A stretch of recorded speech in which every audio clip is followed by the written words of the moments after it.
We now determine the surface area of the curve obtained by rotating the curve about this x-axis. So this is the curve equation, that is y equals square root of 1 plus 3x, and x is from 1 to 9. So first let me write the formula to find the surface area when it is rotated above the x-axis. So S represents the surface area, and this is given by 2 pi times integral from a to b, where a and b are the limits of x, and this is r of x times square root of 1 plus f prime of x. This is quantity square, and this is under the root dx. So this is the formula which we are going to utilize to determine the surface area of the curve when it is rotated above the x-axis. Okay, I have drawn the sketch of this curve as shown in this diagram. This is the sketch of this curve, and this is from x equal to 1 to x equal to 9. And this part of the curve is rotated above the x-axis. And here we have to determine the r of x, where r of x is basically the radius of the curve when it is rotated above the x-axis. So you can clearly see that r of x is nothing but the height of the curve at a given point. So we can say that r of x basically represents y, and this equals under the root of 1 plus 3x. Now let's find this quantity, that is f prime of x quantity square. So we know that y equal to f of x. So let's write down this f of x equals under the root of 1 plus 3x. We have to find the derivative of f of x. Let's do that now. So it is f prime of x.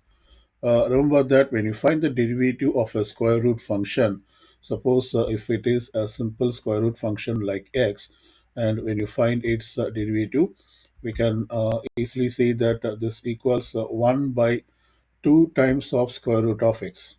So yeah, I'm going to use this simple formula to find the derivative of a square root function. So I put this as 1 by 2 times of square root of 1 plus 3x. And then now we have to apply the chain rule to find the derivative of this inside part. The derivative of the inside part, which is 1 plus 3x, and derivative of this is just 3. So basically, we get this expression 3 divided by 2 times of 1 plus 3x, and this is under the root. So we have found f prime of x. Now we need its square. So I'm going to square both sides. So I'm getting f prime of x and quantity square. This equals, I have to square this quantity. So square of 3 by 2, which I can write down this as 9 by 4, and then this when you square a square root function, the square root will get cancelled. So it's basically 4 times of 1 plus 3x. And since in the formula we have to find the expression under the root of 1 plus f prime of x quantity square, so I'm now going to add 1 to both sides. So let me add 1 to both sides, and here also I add 1, and this means I can simplify the right side expression. So therefore this equals 9 plus this 1 I have to multiply with the denominator. The common denominator is 4 times of 1 plus 3x. So when I do that and combine the fractions, I will get 1 times of, this is 1 times of, I'm sorry, 4 times of 1 plus 3x.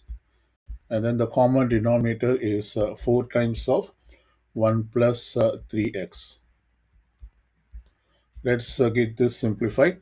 So this equals 9 plus, let me distribute the 4, and when I do that, I get 4 plus 4 times of 3x is 12x. So this is 9 plus 4 is 13. So I can rewrite this as 12x plus 13. So I just rewrite this as, this is 12x plus 13, and this is all over 4 times of 1 plus 3x. So this is the quantity which I have found. Now we have to take this square root. So let's take the square root. Here also I take the square root. So this is the expression that we get for this one. Now I'm going to substitute everything in the formula, that is r of x as well as the expression that we just found.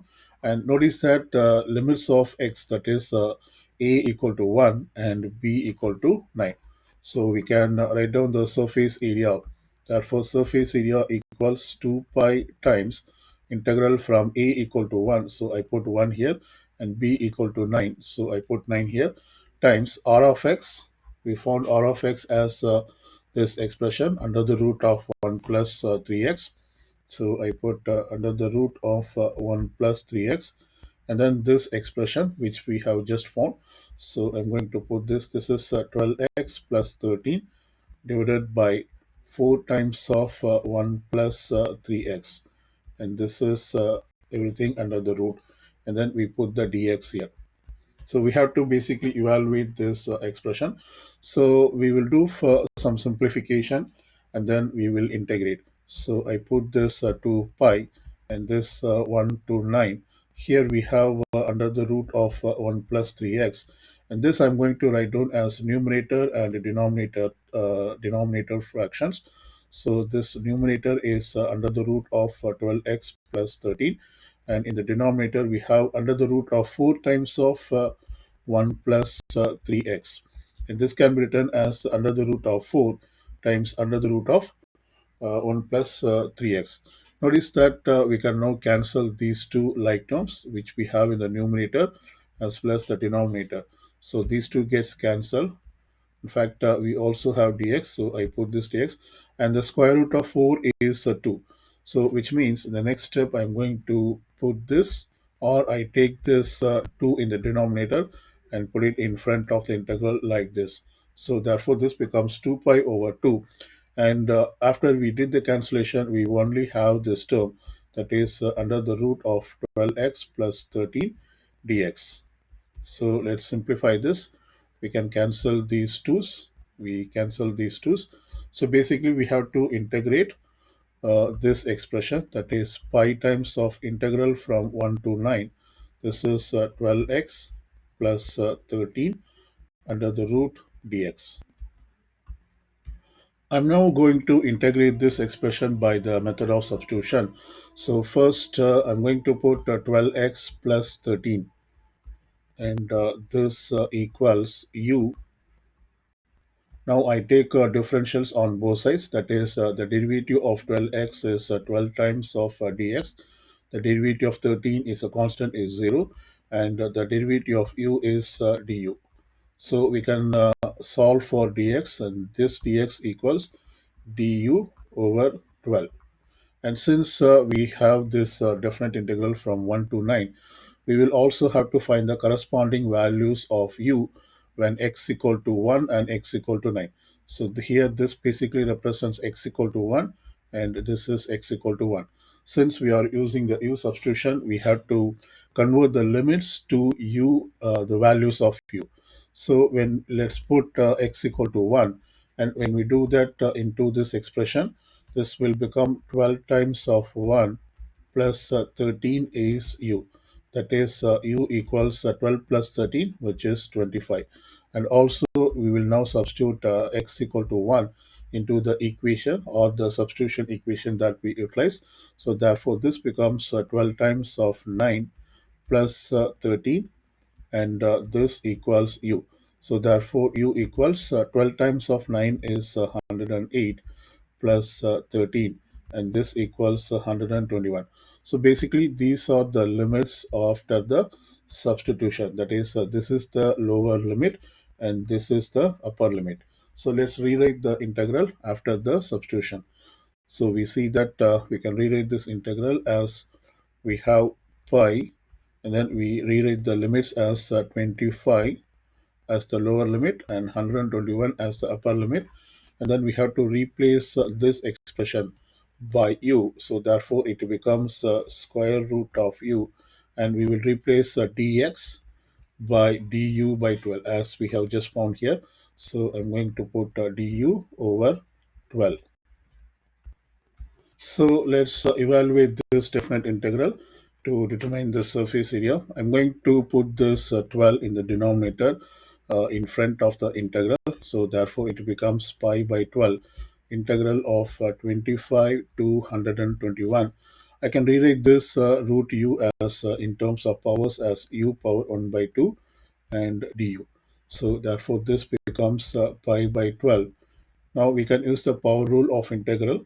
That is, if you integrate x raised to the power of n with respect to dx, the formula is x raised to the power of n plus 1 divided by n plus 1.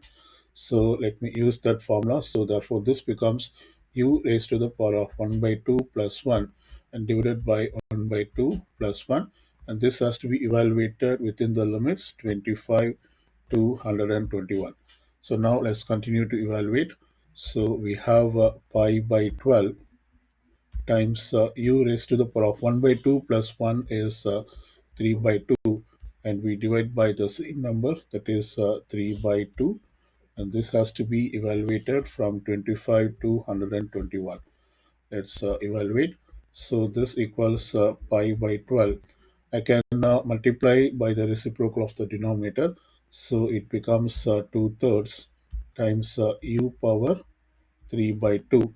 And this has to be evaluated from 25 raised to the power of, I'm sorry, the upper bound is 121. So let's simplify this.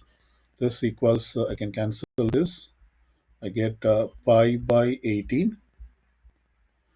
Now I have to substitute the upper limit for u, which is 121. So it becomes 121 raised to the power of 3 by 2 minus the lower limit. We replace u by the lower limit. So it becomes 25 raised to the power of 3 by 2. Remember that if we have an expression like a raised to the power of 3 by 2, and this equals a raised to the power of 1 by 2 quantity cube, and a raised to the power of 1 by 2 is nothing but square root of a, and this has to be cube. So we can multiply this by 3 times. That is, we get like this. So root a times root a is a, and then we have root a. So basically, we can utilize this formula. We can say this kind of formula. If we have any expression like a raised to the power of 3 by 2, we can simply write this as a root a. So I'm going to use this simple form to evaluate the 121 power 3 by 2. So I can now rewrite this as 121 times under the root of 121 minus. Similarly, I can use the same formula for evaluating 25 power 3 by 2. So it becomes 25 times root 25. Let's simplify this. And so this becomes pi by 18. We know that square root of 121 is 11. So it becomes 121 times 11 minus the square root of 25 is 5. So it becomes 25 times of 5. Let's do the calculation here. So we have to multiply 121 with 11, and this gives 1331. So I put pi by 18. This is 1331 minus 25 times 5 is 125. So we do this subtraction. We get 1206. So this is pi by 18 times of 1206. We can now simplify this fraction. That is 1206 goes in 18 as 67 times. So it's basically pi times of 67, which is 67 pi. So this is the exact area of the surface of the revolution when the curve is rotated about the x-axis.